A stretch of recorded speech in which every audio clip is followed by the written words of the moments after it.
Everybody, welcome to this Monday's Grand Rounds, Neurology Grand Rounds. Actually, EG here will be reporting about movement disorders that are seen in acute stroke. This actually came about because I was trying to get the number of patients that we have post-stroke who presented with movement disorders.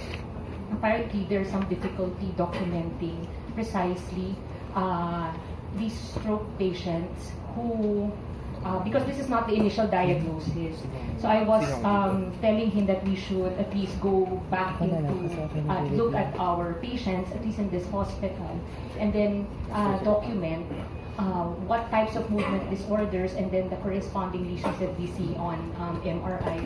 Maybe it would give us also way to help manage these types of patients. So I think EJ here will present 3 cases, and then we'll be discussing the packages already divided in the treatment recommendations. Good morning, everyone. Thank you for coming to today's Grand Rounds. Before we start, I'd like to honor the presence of Dr. Juana, Dr. Aquino, Dr. Martinez, and our other consultants and teachers, Dr. Damian, Dr. Cassis, Dr. Ives, and Dr. Mariano. And thank you for making time for our conference today.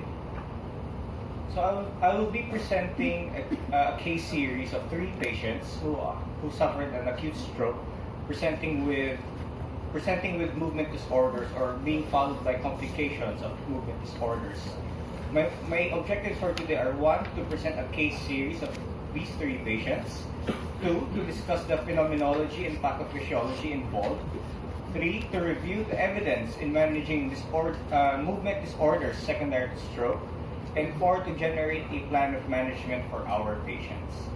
So our order for today, our outline would be what I'll be starting the present cases, then discussing the phenomenology, anatomy, and physiology involved, and 3, the epidemiology and clinical features, and finally pharmacotherapy and beyond. So for our first case, our patient is patient 633, a 67-year-old female right-handed housewife from Quezon City, coming in for involuntary movements of the right arm and of the right leg. Informants are the patient herself and her children. So history started about 5 days prior to consult when the patient noted involuntary flinging movements of the right upper extremity. There was no involvement of the right lower extremity. There was no versive turning of the head or the eyes, no cyanosis, loss of consciousness, or urinary and bowel incontinence. No numbness, slurring of speech, or facial symmetry. She only observed the symptoms and no medications were taken. However, the symptoms was persistent, but no consult done. Then 3 days prior to consult, there was then involuntary flinging of the right leg. There were again no involvement of the left arm and left leg, and no other associated symptoms. This made ambulating and performing her ADLs difficult for her because she became unstable because of the flinging movements. Then due to these symptoms, she sought outpatient consult with the attending neurologist. So past medical history, she's a hypertensive and diabetic, but poorly compliant with poor health-seeking behavior. No known history of stroke, myocardial infarction, seizures, or movement disorders. There's a family history of hypertension, but no family history of diabetes malignancies or movement disorders. She's a non-smoker, non-alcoholic beverage drinker, denies illicit drug use, and operated a sari-sari store as part of her family business, and no reported toxin exposure. Her view of systems was unremarkable. On physical examination, she was fully awake, alert, conversant, and follows commands with stable vital signs. Systemic physical examination was likewise unremarkable. But on neurologic examination, she is able to smell test substances bilaterally, no visual field cuts with visual acuity of 20/70 without correction, 20/30 with correction. Fundoscopy was normal. Pupils are 3 millimeters and equilibriously reactive to light. Full EOMs, no facial asymmetry, normal otoscopy, midline Weber, air conduction longer than bone conduction, with intact gag reflex and able to shrug, maximal against resistance. What pertinent in our neuro exams and the motor exam, although there's no gross weakness, there's noted hemichorea and hemiballistic movements on the right upper and right lower extremity. No tremors or rigidity or spasticity noted. I tried to ask the relative for a video of the patient, but unfortunately she deleted the video of the patient. But I was in contact with her last night. I tried getting a video, but there were hemichoreic and hemiballistic movements on the right. No sensory deficits, and ear reflexes were normal. No meningeal signs. Cerebellar exam was normal. For salient features, we have a 60-year-old female, poorly compliant, hypertensive, and diabetic with 5-day history of ringing of the right arm and right leg. And in your exam noted hemichorea and hemiballismus on the right. So as outpatient, attending neurologist was entertaining on acute, wanted to rule out stroke, but when we performed an MRI, you see here in the left basal ganglia, there are hyperintensities, restricted diffusion on the left basal ganglia with corresponding signal drops on the ATC map. So this is reflective of acute infarct in the left basal ganglia. This is approximately in the globus pallidus interna, the area of the globus pallidus interna and externa. So for our second case, we have patient 899. She's a 59-year-old female right-handed housewife from Quezon City coming in for dizziness. Informants were the patient herself and the daughter.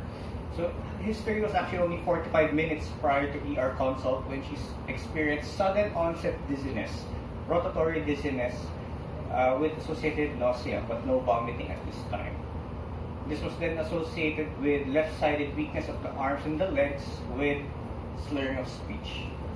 Because of the acute onset of the symptoms, the daughter brought the patient to the ER and the brain attack team was activated. For the past medical history, she has no known hypertension or diabetes, she's known to have bronchial asthma, and she's suspected to have rheumatic heart disease. She was incompletely worked up in the Philippine Heart Center and was lost to follow-up to her cardiologist, but she is already being maintained on ivabradine, furosemide, and spironolactone. In short, heart failure regimen. Family history showed hypertension in the father, diabetes in the mother, and the siblings. Personal social history was unremarkable. Again, review systems, no other complaints. On physical examination, patient was GCS 14, drowsy, slow to answer questions, and slow to follow commands. Blood pressure was 140/80, but tachycardic, regular rhythm. Then pertinent in the systemic exam, that we have a grade 4 out of 6 holosystolic murmur with click over the left intercostal space on the mid-clavicular line with a PMI that is displaced laterally. Then on neuro exam, because of the patient's decreased sensorium, the neuro exam at the time was limited. The patient had intact visual threat bilaterally. Visual acuity could not be tested reliably. Patient was anisophoric, 5 millimeters on the right, 2 millimeters on the left, bilaterally sluggish to light. There was preferential gaze to the right, not overcome by the oculocephalic maneuver. Other brainstem reflexes were intact. On motor exam, she had weakness on the left. It was generally weak, but there was my hard signs were the weakness on the left upper and left lower extremity, 2 out of 5 and 1 out of 5 respectively. Sensory exam was normal, but she was hyperreflexive on the left with bilateral Babinski. At this time, she had no nystagmus, ataxia, dysmetria, or dysdiadochokinesia. So for the salient features of case 2, she's a 59-year-old female suspected with RHD on heart failure regimen, coming in with acute onset dizziness, left-sided weakness in this artery. She was seen drowsy with a murmur, anisophoric, dysarthric, and shallow left nasolabial fold, with hemiparesis on the left, hyperreflection on the left, and bilateral toe extensor response. So immediately at the ER, we didn't want to rule out a posterior circulation stroke. So we performed an MRI. This was at around roughly 50 minutes post-ictus. The contrast of the projector does not make it obvious, but there is restricted diffusion in the right pons as we go superiorly in the right midbrain, here on the right, with corresponding signal drops on the ADC map. But even as we go higher, very subtle at this time, midline midbrain as well, in the right cerebral peduncle. Restricted diffusion with corresponding signal drops. So these are read as hyperacute infarcts on the pons in the midbrain. On the angiogram, there is non-visualization of the vertebrovascular system. So at the ER, the patient was thrombolized with RTPA at a dose of 0.9 milligrams per kilo. The cath lab was activated for stat thrombectomy. So here I will be showing just representative projections of our angiogram. So this is a right vertebral artery injection. So we see the occlusion of the basilar artery, proximal basilar artery.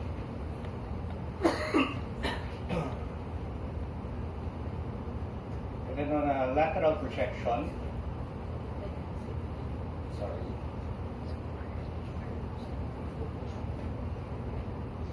we see here the occlusion of the basilar artery. So this patient underwent mechanical thrombectomy, which he tolerated well. This is the thrombus on the stent, and then a photograph of the thrombus after cleaning. So after the thrombectomy, this is the angiogram of our patient. So we see recanalization of the basilar artery. The vasospasm here was attributed to the instrumentation, which resolved after intraarterial nicardipine. There's the corresponding lateral projection.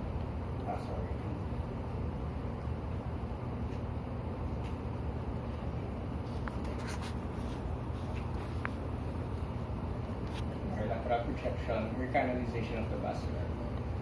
So pertinent significant events for this patient admitted to the NCCU treated for pneumonia, but day 4 had bilateral ataxia on the upper extremities and diadochokinesia.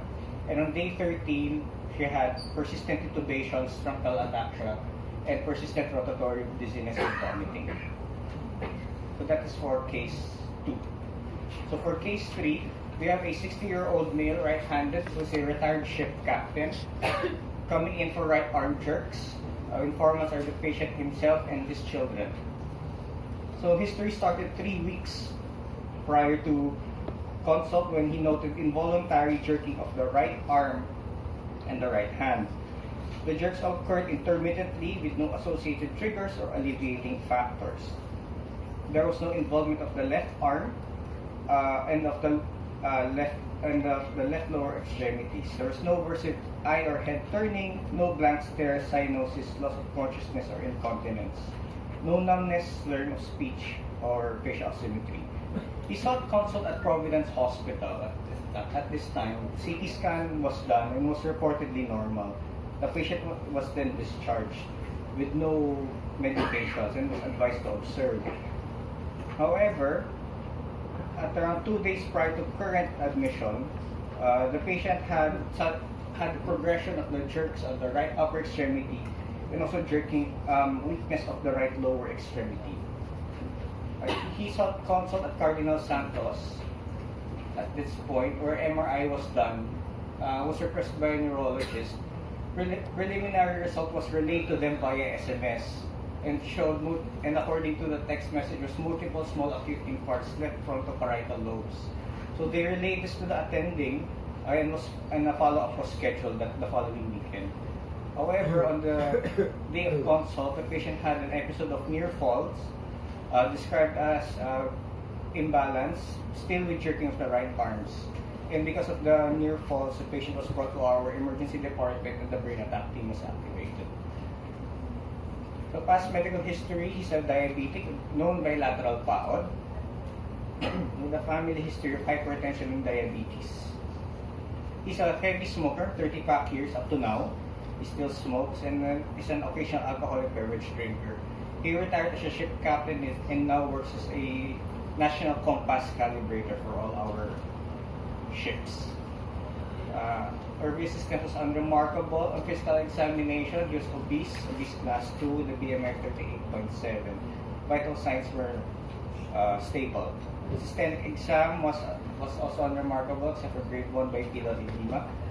And then on neurology exam, cranial nerves are essentially normal, but on motor exam, had some slight weakness on the right upper and right lower extremity, 4 out of 5. However, during the admit at the ER, there were no witnessed jerks. But I asked the relative, the daughter, if she had a video of the patient. So this was a short video. I'd like to draw your attention to the right arm. This will occur intermittently throughout the day.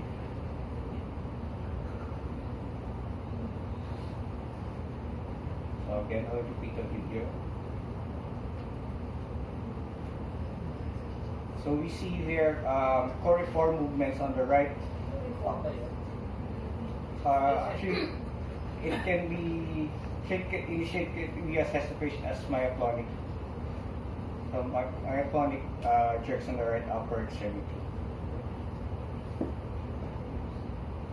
On sensory examination, there was some mild sensory deficit of 10% on the right upper and right lower, with hyperreflection on the right, but no Babinski. No meningeal sense at the time. Cerebellar examination was normal.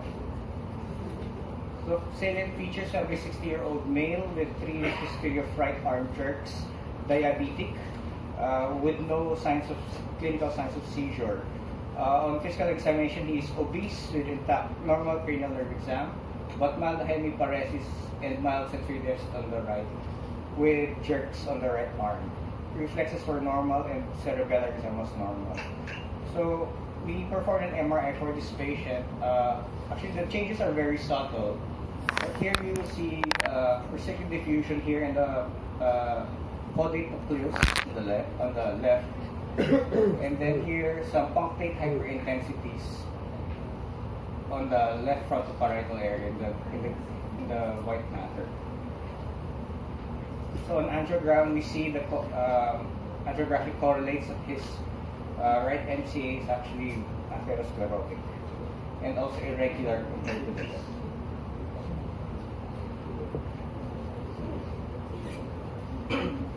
So a summary of our cases, we have 3 cases.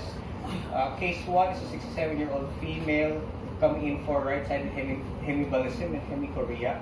Case 2 is a 59-year-old female with suspected RHD coming in for dizziness. However, in the course of the wards, developed intubation since they had the whole clinician ataxia. And then case 3, we have a 60-year-old male with multiple comorbidities coming in with right arm jerks, and on workup showed they left PCA, MCA, watershed infarct. Before you proceed, since this is already the summary, are there any questions, clarifications from our consultants and residents and clerks, interns about the cases that have been presented? Because here, also in global. Yeah. So, ay, Doc, hello po. Big brother, hindi ko namin kayo makita. I'm sorry. Yeah, just, you have a question. Sige po. Can I ask a question now? Yes, sir. Please proceed. AJ, the basal ganglia is so large. And when you're talking about movement disorders, Yes, sir. you have to describe the exact anatomic involvement for the parts of the basal ganglia. Just the basal ganglia. Ang laki-laki niya. Right? So describe which particular part of the basal ganglia was the infarct movement. The third case, said you had correlated the angiogram on the symptomatology. Your angiogram showed right MCA spin, and yet your signs are real left. Alright? tapos yung case 2 mo, you have involvement of the right thalamus as well, which you never mentioned.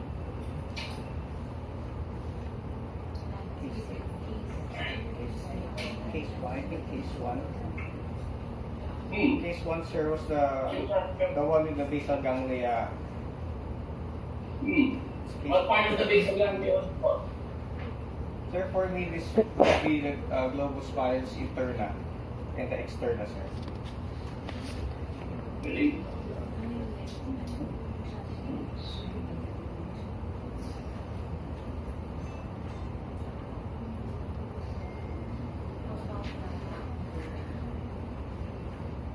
How about the other case where it was mentioned that the thalamus, the third case, I think, there was thalamic.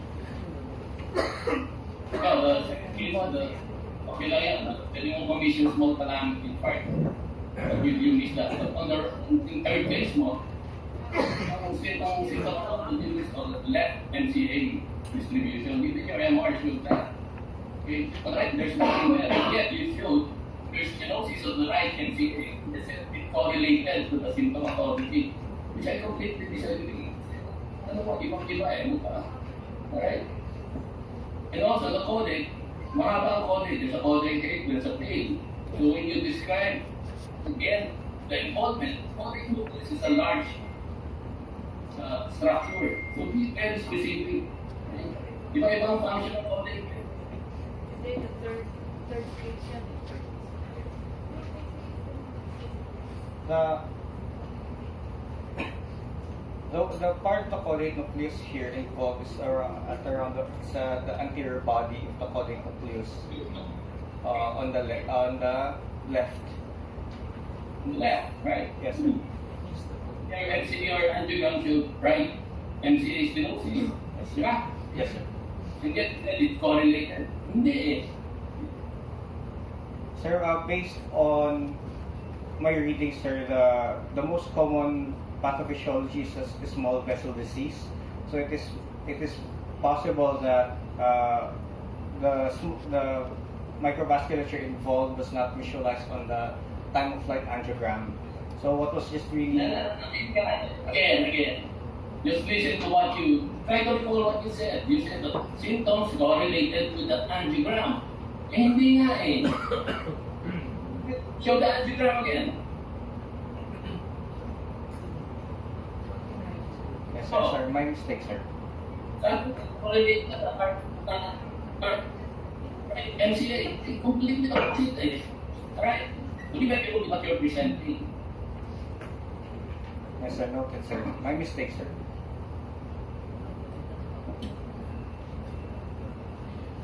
So do you think that this is the cause of this is for case 3, right? Yes.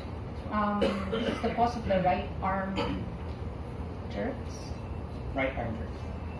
But but the patient had other symptoms on the opposite side, on the left side also because of the infarct? No, the jerks was on the right, the weakness on the leg was also on the right. And the mild sensory loss was also on the right. So all ipsilateral to what you're showing us in the angiogram? Yes. Yes, ma'am. So what could have happened in this case is that although this was only what was visualized in the time of flight, the smaller vessels might have been affected, sir. Especially on the left, since most common mechanism is for these types of movement disorders would be small vessel disease. This will just show us really that the patient has baseline atherosclerosis, even evidenced by the paon, lower extremity bilateral paon.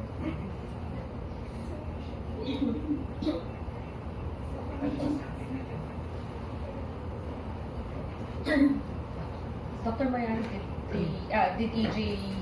okay. I just want to comment on the case 3.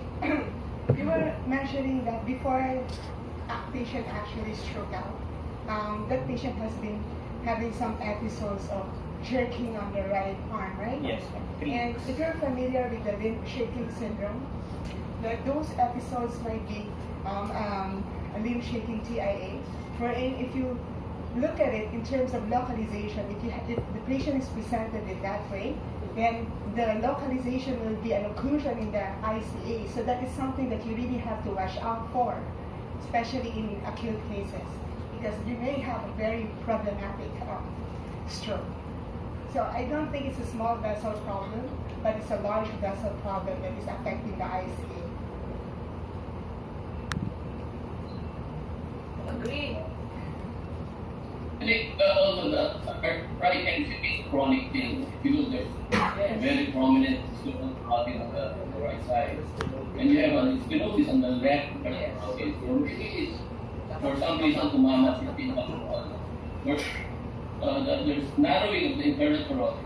Again, if you rotate the head, you'll see the stenosis on the suprachiasmatic. Thank you, sir. Any other questions or comments? The chronic na yan. You have collateral formation probably on the right side.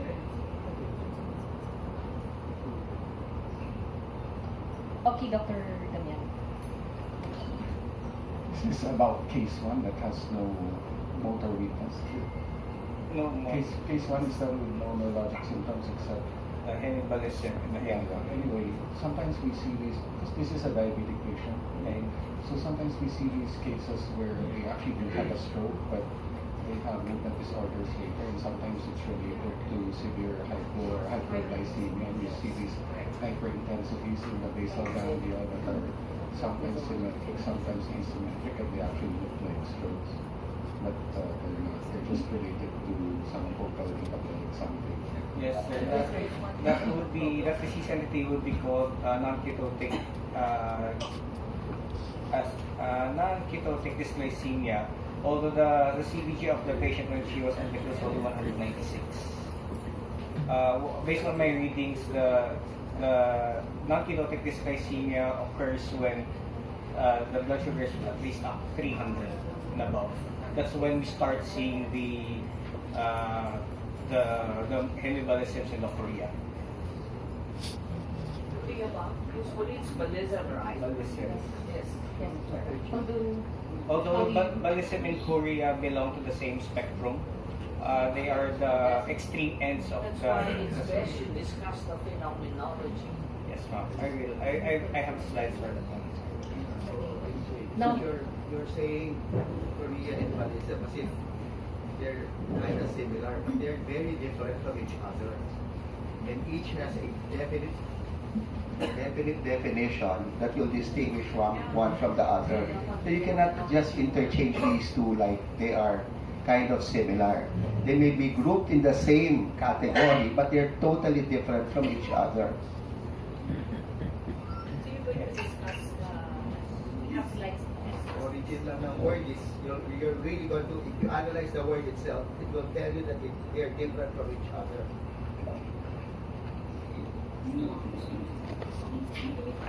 Go ahead now with your discussion.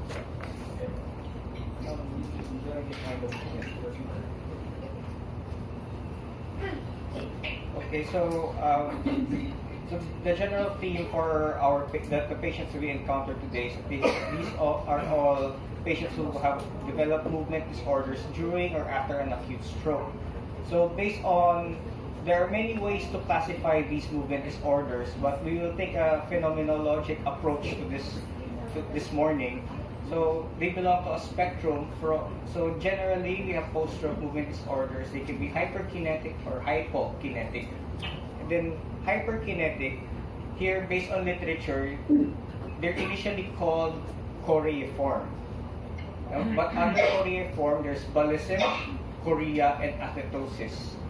Because based on literature, these belong to a spectrum of movement disorders, and they can transform into each other. And also under hyperkinetic, we have dystonia, and then we have the non-choreiform movements such as tremors, asterixis, and myoclonus. In the hypokinetic disorders, we have vascular Parkinsonism. So here, as and Dr. Cassis is correct, we have to first describe these movement disorders, especially for our medical students. So just a review, we have ballism or balismus, which is a violent, irregular, and large amplitude involuntary movement, which is more proximal than distal, and is considered a fast form of chorea. Whereas chorea is a rapid, irregular, involuntary movements of an extremity, but its slow form is athetosis, which is slow and irregular breathing and migrating in muscle groups, and is more distal rather than proximal. Dystonia is defined as a sustained or intermittent involuntary muscle contractions causing abnormal posturing and or repetitive movements. The key feature here is that there is simultaneous contractions of antagonistic muscles. This is why there is dystonic posturing, and actually it is painful for the patient. And tremors, these are rhythmic involuntary oscillations of various frequencies. And then there's also myoclonus and asterixis. So myoclonus is sudden, brief, jerky, arrhythmic involuntary movements caused by muscle contractions, or positive myoclonus. Or when there is loss of muscle tone, or negative myoclonus, it is termed as asterixis. So here, I know the interactions of the basal ganglia and the cortex and the thalamus are complex, so we'll just try to simplify it this time, especially for our students. So here, coordinated movement is a result of complex interactions involving the cortex, the cerebellum, the basal ganglia, and the thalamus. So here, I'd like to give focus on the combination of the motor cortex and cerebellum, which is an excitatory pathway mediated by glutamate, while the cortex and the basal ganglia are a inhibitory pathway mediated by GABA. And these two pathways interact with the thalamus, which is in turn excitatory to the motor cortex, leading to movement. It is a balance of these two systems that lead to either regulated or dysregulated movements. So it becomes even more complicated when we insert the substantia nigra and also the specific nuclei of the basal ganglia. So here, it should be familiar to us the direct and the indirect pathway, which we will be discussing in more detail in a while. So here's just an anatomic overview of the basal ganglia. So here we can see the head of the caudate nucleus.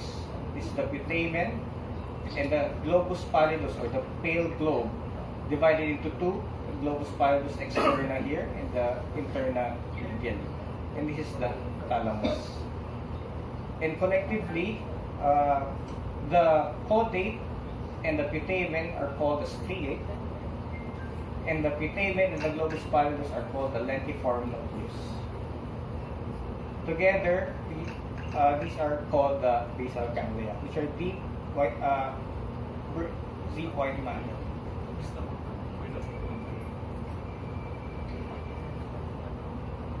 So here, just a coronal cut of our basal ganglia. So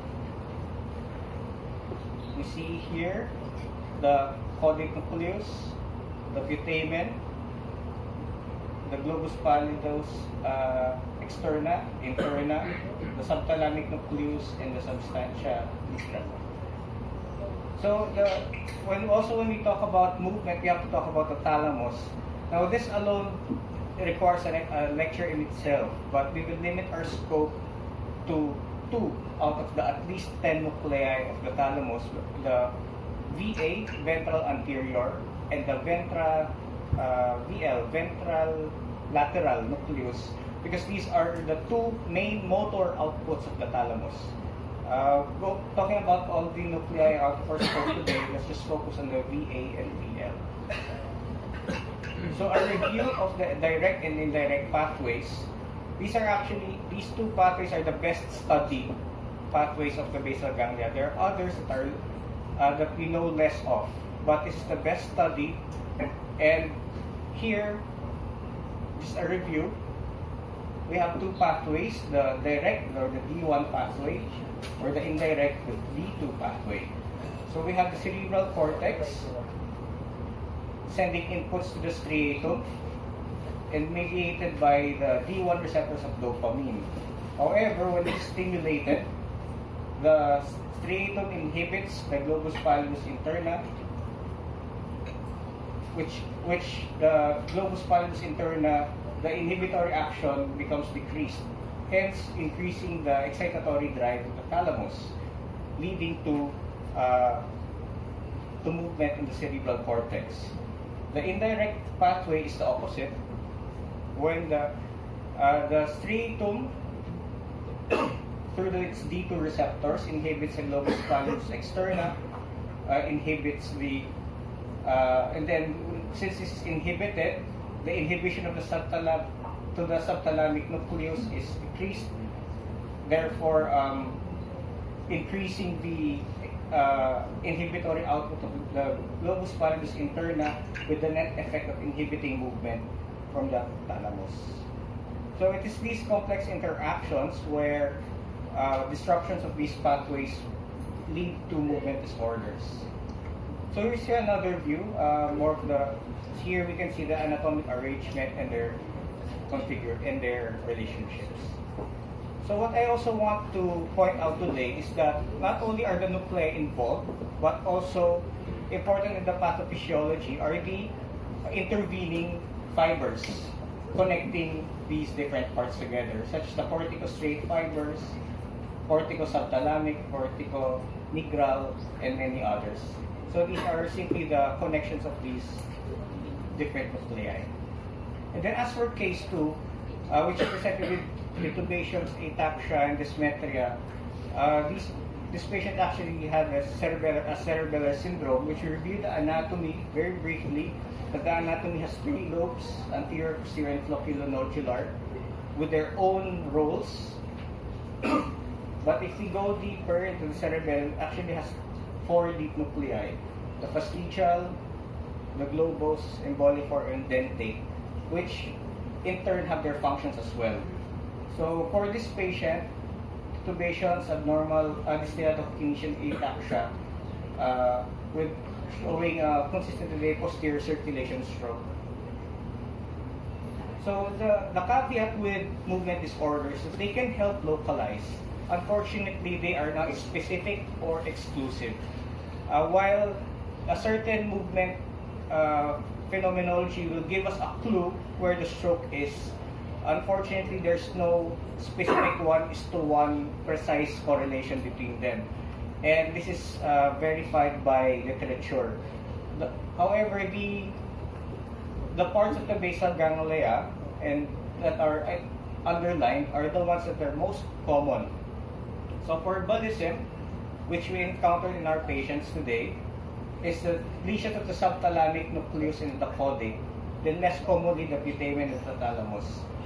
As for dystonia, there are more often putaminal and thalamic lesions.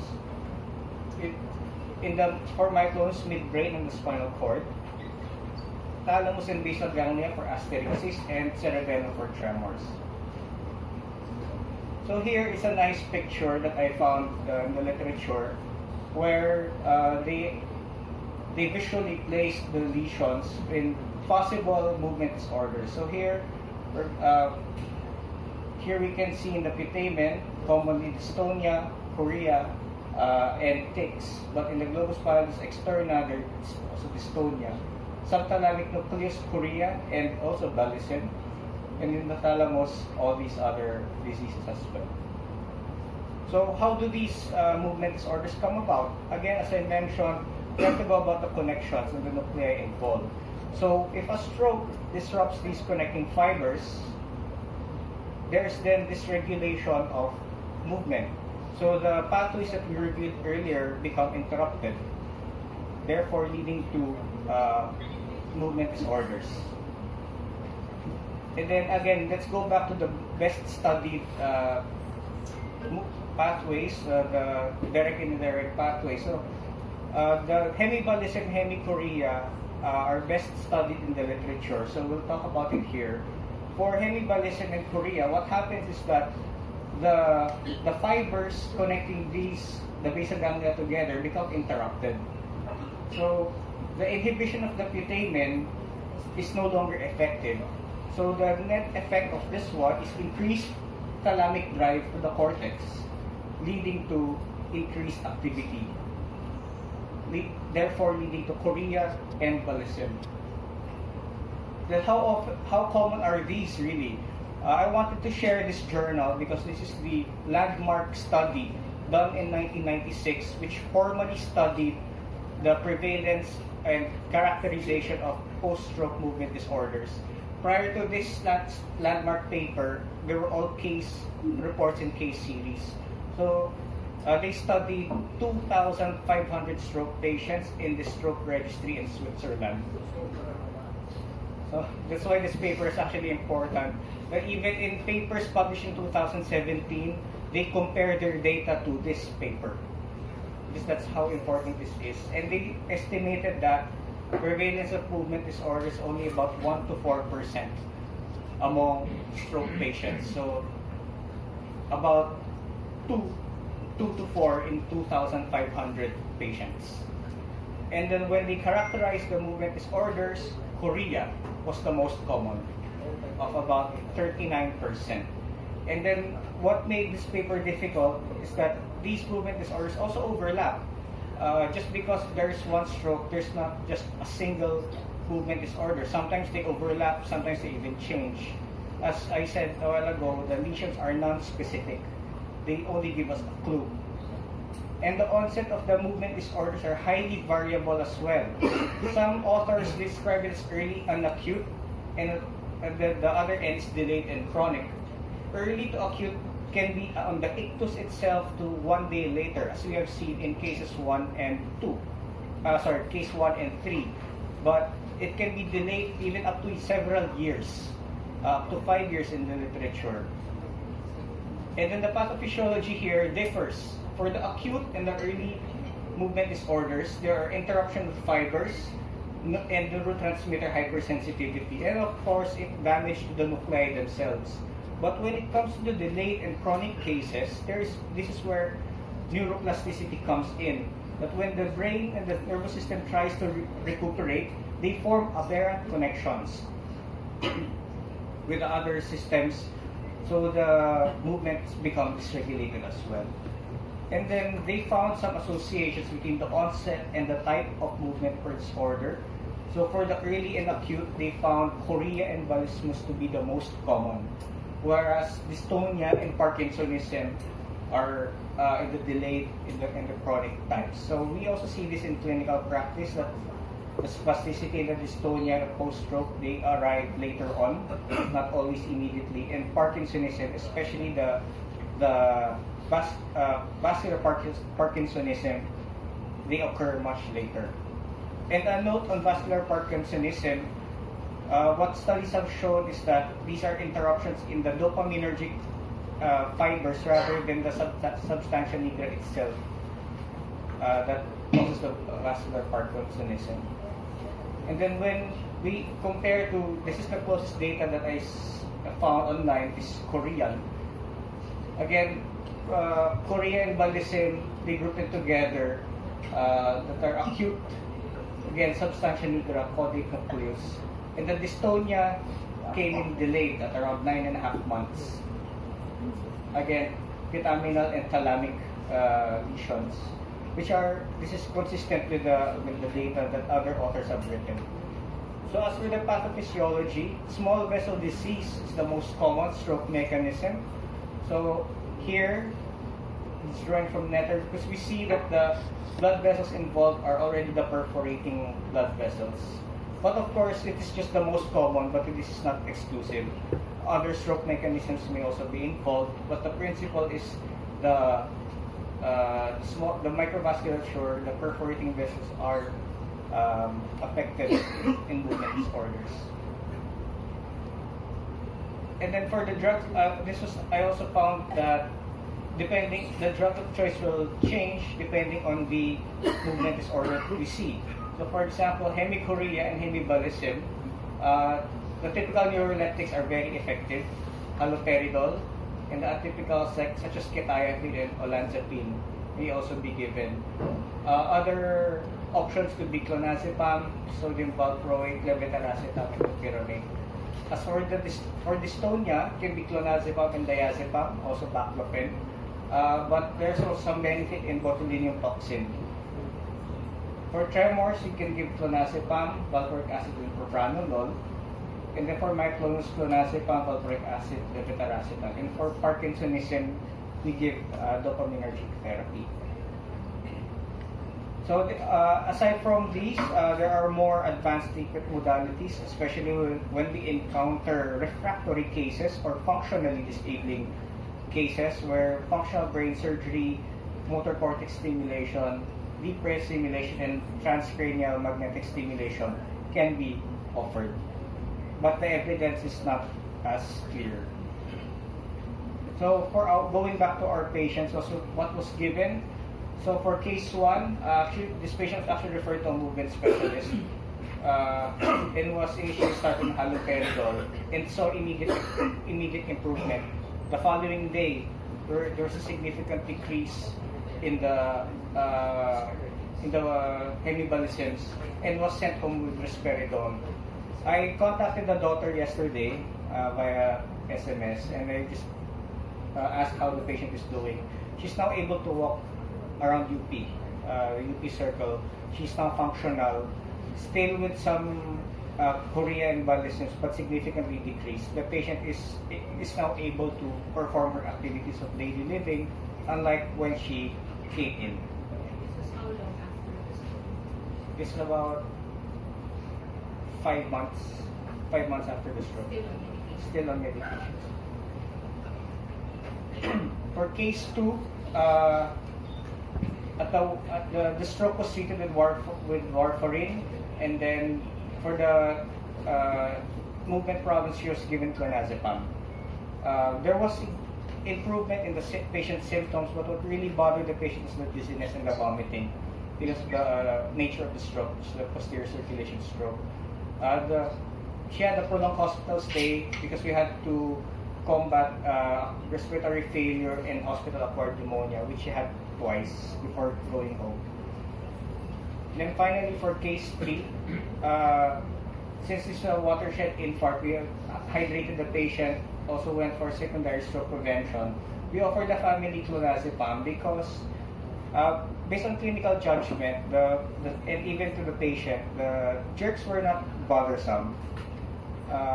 They were only very intermittent, so they were not very keen on taking clonazepam regularly. But it was offered for the patient. And then again, I also followed up with the family yesterday. I texted them and asked how the patient is doing. Actually, the patient was admitted recently in another hospital from January 12 to 16. I think the stroke recurred. There was complete paresis on the right arm and right leg, and facial asymmetry in this artery. But the patient has not followed up with us. So prognosis for movement disorders in stroke. Majority of the chorea, embolism, and myoclonus are self-limited, fortunately. They're the most common, but they're also self-limited. However, dystonia and vascular Parkinsonism tend to be refractory, and they tend to be more chronic and more disabling. But the principle here is we still continue treating the underlying cause, which is the stroke.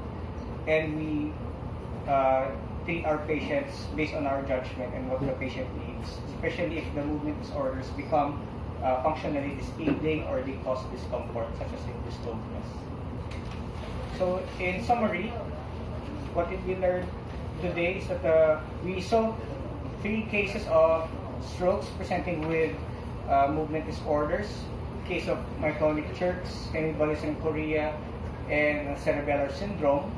We reviewed the neuroanatomy involved and the neurophysiology involved, and we also studied how strokes can affect these circuitry, leading to movement disorders. We also studied the clinical features such as the onset, the usual localization of these movement disorders, and how we treat them, especially pharmacologically and non-pharmacologically. So with that, I would like to end. Thank you very much, and like to have any questions. Are there questions from the line? Yes. Yes. I just want to know maybe for the enlightenment of our students as well as residents, the role of STM. Subthalamic.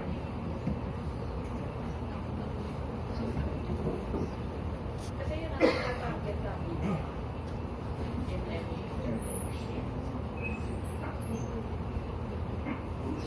The subthalamic nucleus is a mainly excitatory component of the direct and indirect pathways. So you can see it here in the indirect pathway. When the subthalamic nucleus is excited, it sends out excitatory signals to the globus pallidus interna. However, the globus pallidus interna itself is inhibitory. So when the interna is excited, its inhibitory action is increased, so leading to inhibition of the thalamus. So the thalamus itself is excitatory to the cortex. So when we inhibit the thalamus, there's inhibition of movement in the cortex. So this the subthalamic nucleus, I think, is a target in deep brain stimulation for refractory Parkinson's disease.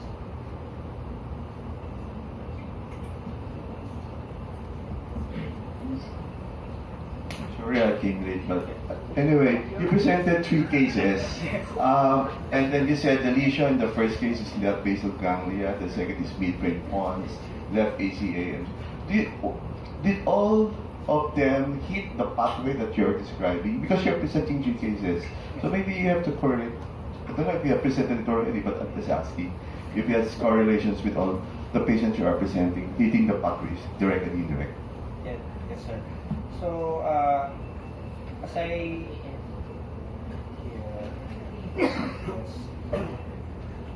so here, sir.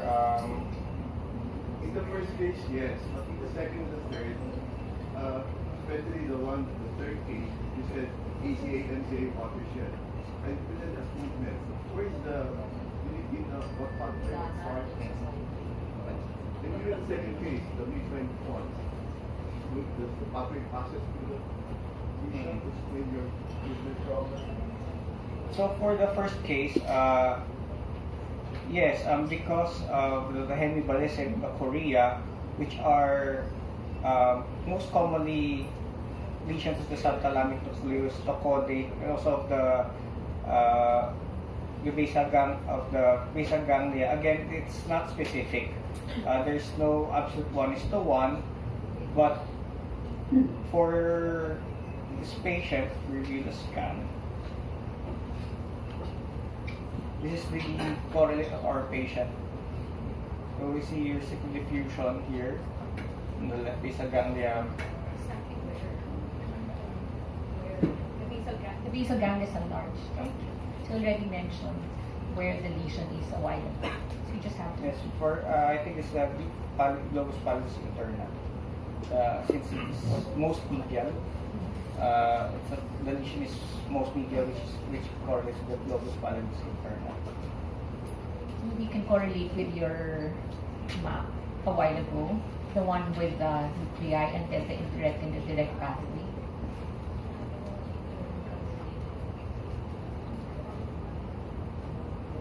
This one. The one with the previous to that you showed Nina, the one with the slide where you showed the subthalamic nucleus.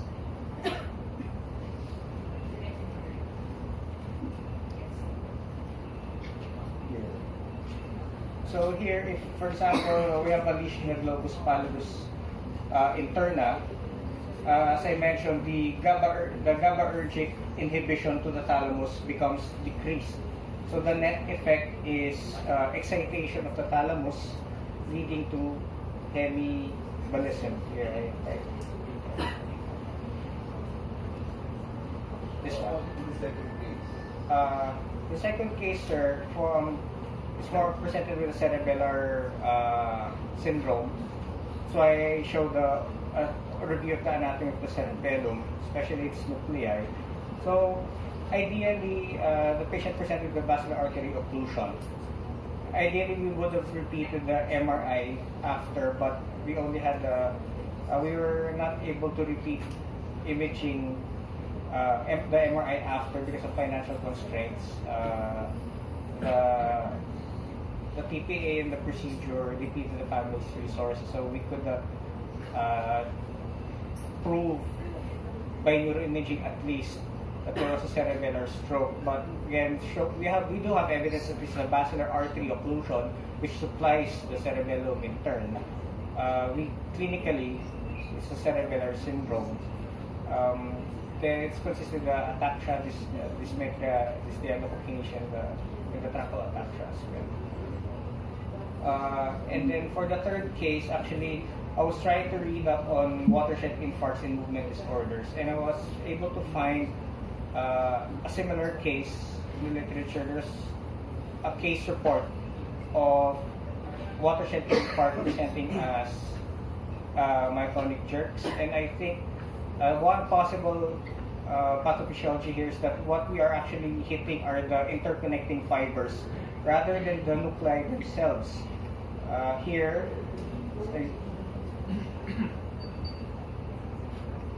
as in this slide, so we have the cortex and the different nuclei of the basal ganglia and their respective connections. Based on studies that movement disorders arise not only when the nuclei are damaged but also when their connections are also damaged. So this is possibly the possible reason why the patient manifests with a movement disorder, because the fibers have been affected. Again, that is the challenge here with movement disorders, that chorea and hemiballism are only the best studied movement disorders when it relates to stroke, at least. The other phenomenologies are less studied. So this is one avenue of research in the future that will be worth investigating, and how they arise in stroke patients. How about the yes? The one thing that you have to consider is like what Dr. Macrohan mentioned. What Dr. Macrohan mentioned, it's a major occlusion of the vessel. But if you consider what AJ is talking about, these are not major vessel thing. Why is that? Because you have to go back to the anatomy of the cerebral vasculature. As my friend would always say, you have to go back and know your friends. And if you consider the vessels that you're talking about the lenticulus striate arteries. The lenticulus striate arteries are arteries that really branch from major vessels, like AJ pointed out, the lateral lenticulus striate. You have the anterior, you even have for the posterior circulation. And these are small vessels that really branch out, supplying very deep structures. And these vessels are technically end arteries. They do not have any collaterals. And anytime that this is blocked, you will really have a stroke in the deeper structures. And this would explain all of the things that AJ was talking about. So even with the atherosclerosis on the left that Dr. Mariano asked, that would explain it very well, why you can have a problem on the left side of the circulation of the patient. And that would explain the problem. Not exactly the one that you see that's chronic on the right, which is most obvious, but the right one is also pathologic. And that explains the problem of this patient. And it cannot be seen on just plain MRA, because you are talking of very small vessels. Thank you, sir. Yes, Dr. Can you show the video with the right hand? Arlene, can you be the one na lang? I'll ask you na lang. Can you help us, distinguish the type of movement from myoclonus and that sort of thing? Give us some cues to what it is. Yes, sir, when I saw the video, it was more of myoclonic jerkies rather than choreiform. But although he mentioned it earlier, the video was very limited because it only showed the the movement at what the patient was afraid. But when if ever he was asked to during the examination as an inpatient, maybe it would have manifested more of coriform if he assumed a certain posture, like both arms outstretched. But it was a jerky, more of myoclonic movements. Yes. So, did he respond to, or what medications did he respond to? This patient was only offered clonazepam, but they were not amenable because these episodes are actually very intermittent. The family could not predict when they would occur. They would not occur very often. That's why it was not functionally as bothersome. We were not keen on taking clonazepam at the time. It was offered. So there are a variety of movement disorders that can present immediately after a stroke. What struck me here is that when we talk about a stroke, we always inform our patients or the public that it's weakness. These are negative signs. There are negative signs mostly, but apparently in these cases, these are positive signs that might be missed.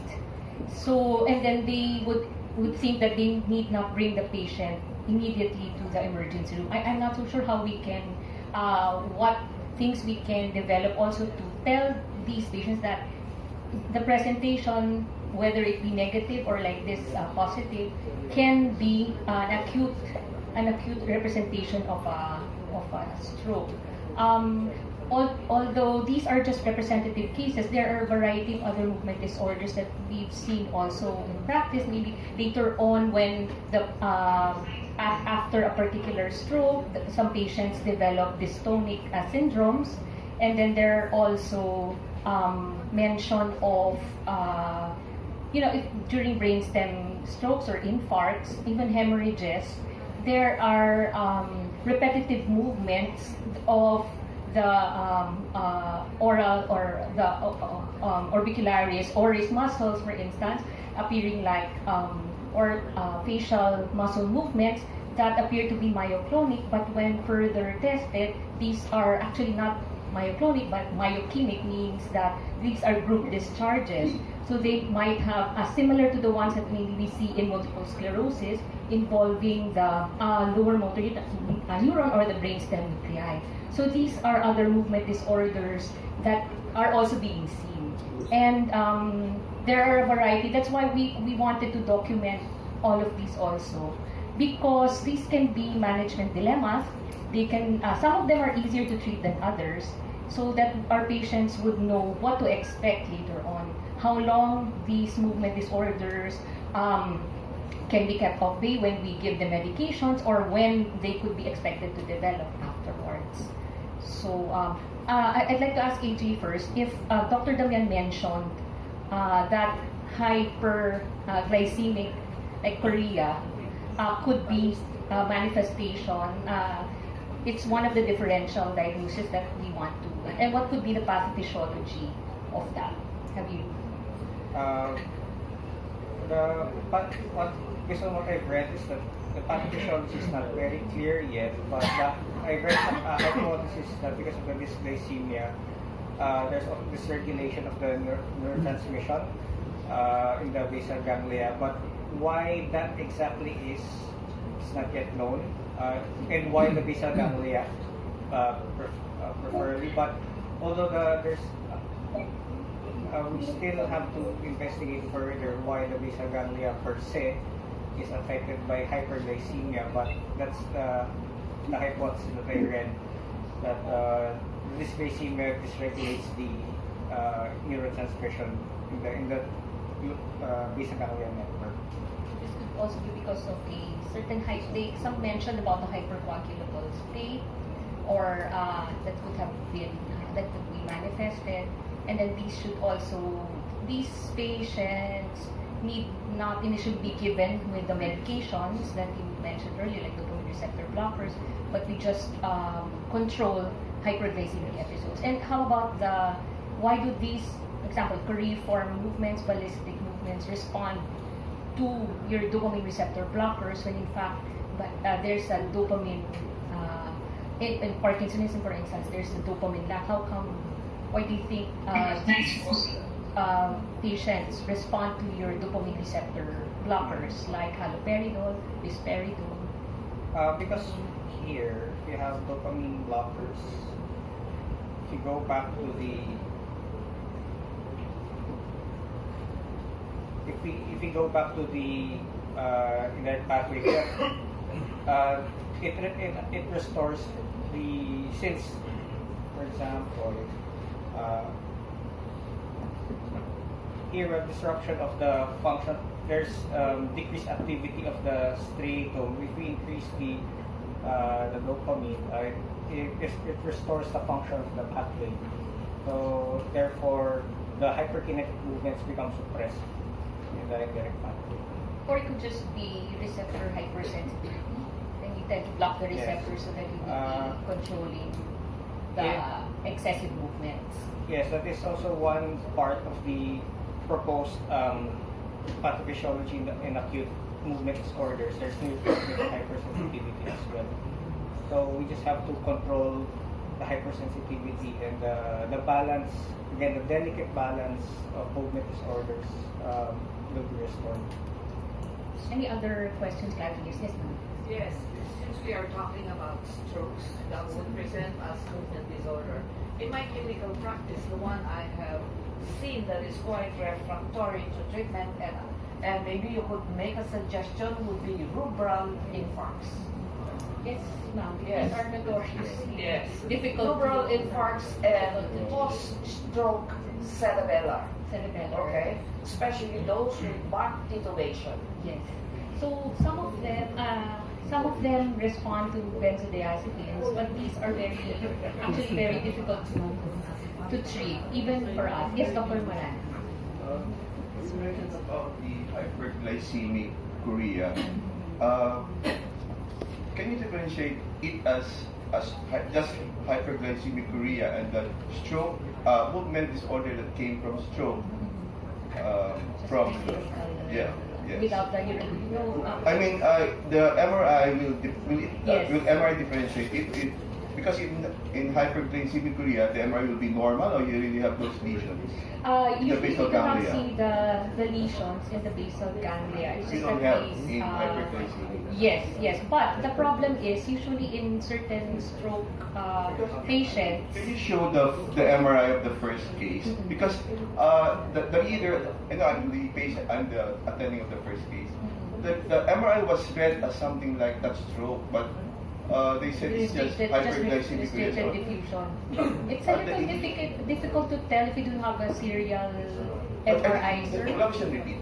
Wala. Wala repeat. But from what I read, sir, since chorea from hyperglycemia is metabolic, you just correct the hyperglycemia and the movement disorder will go away. And then as for the neuroimaging, based on what I read now, they also present as residual diffusion with signal drop on MRI. However, it should not be permanent as long as you control the hyperglycemia. And when I asked the doctor yesterday, I was in touch with her. The patient's blood sugar has already been controlled. She's on insulin and oral hypoglycemic agents, but she still has these jerks. So I think it's better to, well, acutely with the diffusion-weighted imaging, both may appear to be like stroke, but maybe I think later on, after when we have a serial MRI, then we'll be able to discern more.